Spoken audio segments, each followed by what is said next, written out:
All right, in case you don't know who I am, I'm Sensei Thomas. I'm the chief instructor of Krav Maga martial arts and a third-degree black belt here in the system. But you already knew that, didn't you? So I started with Krav Maga martial arts almost 14 years ago, after I had gotten out of the United States Navy. I started in one of our satellite dojos in Oldsmar. And I'm there one night, it's like my third night there, and in walks this big, burly biker guy. And I'm like, Sensei Karen, who's that?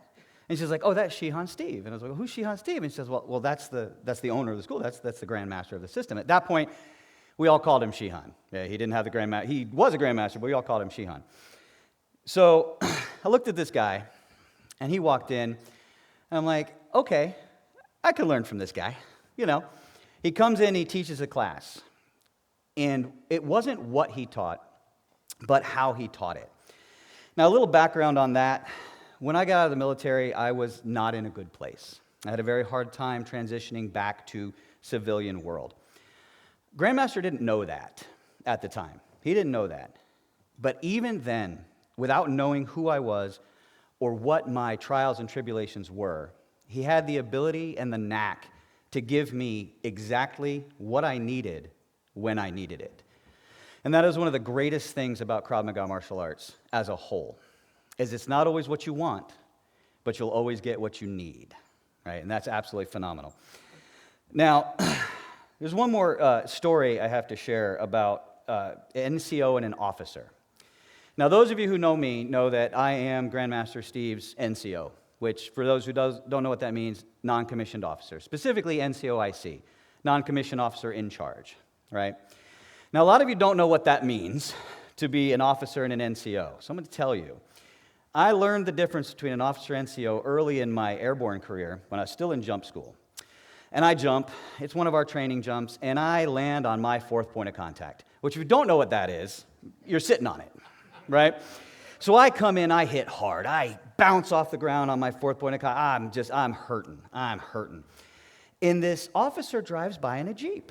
And he's like, oh, are you okay? Are you okay? Why don't you gather your stuff? Go ahead and put it on the back of the Jeep, and I'll take you to the infirmary. So I'm gathering up my gear, and I'm going to the back.